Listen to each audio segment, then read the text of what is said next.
Olá, tudo bem? Eu sou o Sandro JS. Para quem não sabe, tem um projeto evangelístico que tem por nome Semeando a Boa Palavra. E nesse projeto, que também é um programa de rádio, eu apresento alguns quadros, e entre eles o que você já conhece, que é o Mensagem que Edifica. E atendendo a pedidos de alguns internautas, de algumas pessoas que curtem os nossos vídeos, que curtem nossas mensagens e também que escutam o nosso programa, eu quero trazer para você alguns quadros que, segundo eles, disseram que é muito edificante também aqui no nosso canal. Portanto, eu quero que você seja edificado. Qual é o meu objetivo de trazer essas mensagens para você? Qual é o meu objetivo de trazer esse conhecimento para você? Para que você possa aprender algo da parte de Deus. Amém? Então, hoje, no quadro, eu quero trazer para você um quadro que talvez você não conheça, mas que você vai passar a conhecer a partir de hoje. O tema do quadro é sugestivo e objetivo. A Bíblia responde. Amém? Então, nesse quadro, eu quero trazer para você um tema que é de suma importância e eu tenho certeza de que você vai aprender muito. Será que eu ou você podemos orar por fotografias, por peças de roupas e objetos? A Bíblia tem resposta para isso?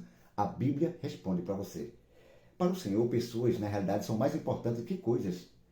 E seu desejo, na realidade, a priori, é abençoar o homem. E quando este homem é alcançado pelas bênçãos de Deus, na realidade, não tenha dúvida, viu? Que tudo que lhe pertence será abençoado também. Portanto, é importante você entender que Deus não abençoa coisas para que sejamos abençoados. Jamais. Talvez você não concorde com algumas coisas que eu digo aqui nas minhas conversas com você. Mas peço encarecidamente que coloquem amor nas minhas palavras quando falo algo que de uma maneira ou de outra você não concorde. Como lhe disse anteriormente, é importante você entender de que Deus não abençoa coisas para que sejamos abençoados. Porque se assim fosse, estariam na realidade certos todos aqueles que fazem romaria, que correm atrás de algum tipo de água ou azeite, consagrados e que pensam que ao leve toque, sua bênção está garantida. Tomemos o exemplo do patriarca Abraão, que foi ricamente abençoado, como está em Gênesis capítulo 12, o verso 2. Diz assim, enfartei uma grande nação e abençoar-te-ei e engrandecerei o teu nome e tu serás uma bênção. De que adiantaria o Senhor ter abençoado o seu gado, seus rebanhos, suas propriedades, se Abraão não fosse fiel, plenamente convertido a Deus? Isso não adiantaria de nada, não é verdade? Portanto, a bênção sobre todos os seus bens foram resultado da bênção em sua vida. Encontrava-se certa vez ministrando a palavra em um certo congresso de jovens, quando fui procurado por um cidadão que identificou-se como um pequeno empresário. Ele pediu-me que fosse até a sua empresa para orar por ela e que, segundo ele, estaria indo à falência. Ao chegar lá naquela empresa, pedi-me com insistência: irmão, ore por essa firma, repreenda todo o mal que está aqui. Em seguida, eu perguntei-lhe: como está a sua vida com Deus? Antes de orar, claro.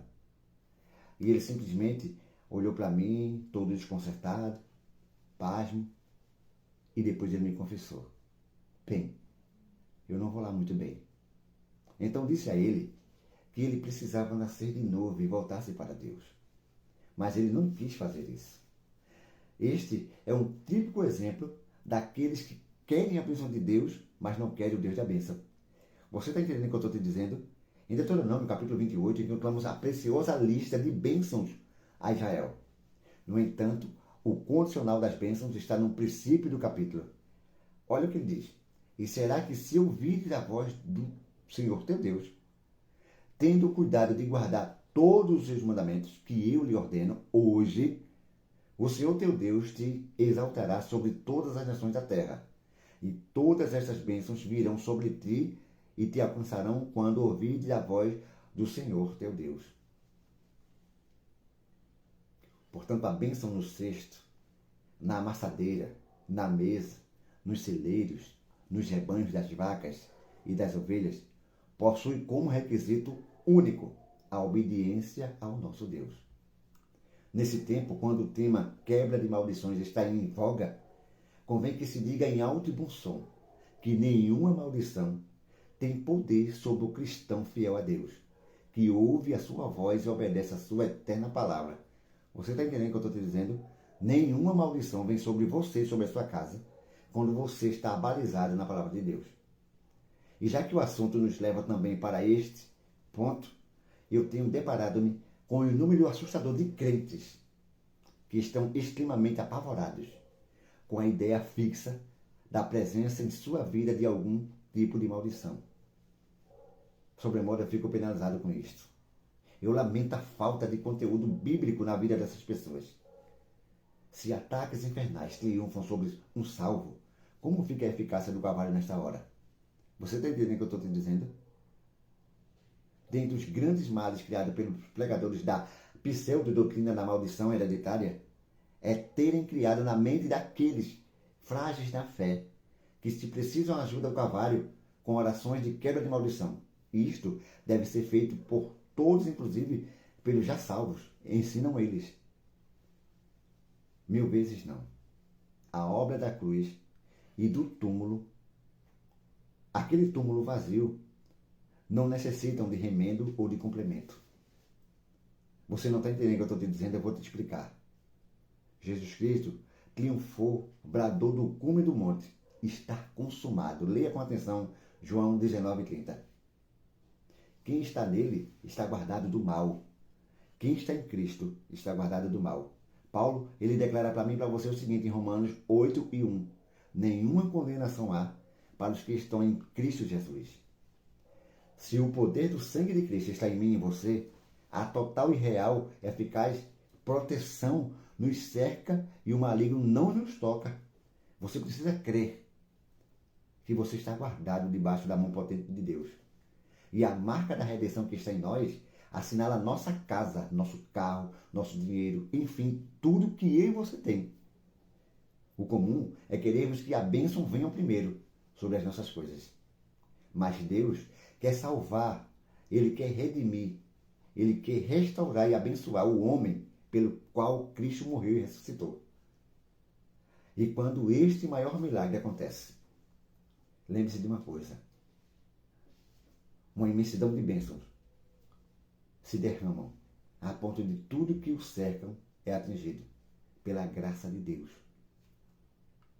E na realidade, se por permissão de Deus passamos por alguma provação, tais como enfermidade, desemprego, falta de recursos materiais e assim sucessivamente, isto tudo não significa que não temos a bênção de Deus em nossas vidas, gente.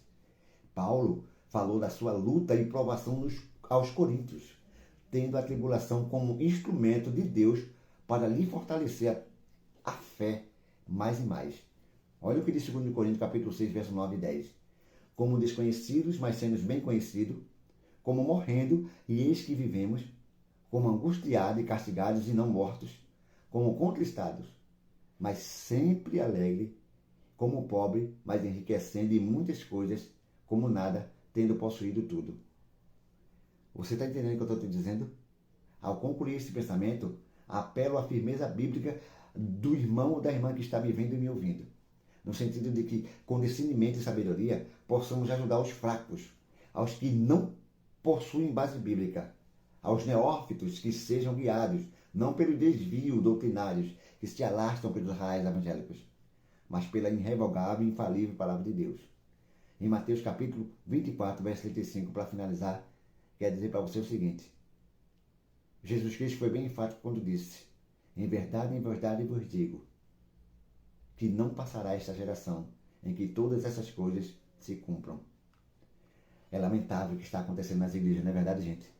Quantos escândalos, quantas pessoas estão escandalizando o Evangelho de Cristo. Mas eu quero dizer para você que você pode ser um que faz a diferença. Basta tão somente você entender e crer de que Deus está na tua vida e que nenhuma maldição, nenhum mal vai chegar diante de ti. Se você gostou dessa mensagem, compartilha, comenta, curte. Passa adiante para alguém, que eu tenho certeza de que Deus vai abençoar você e toda a sua família. Beijo no teu coração e até uma próxima oportunidade, queira Ele.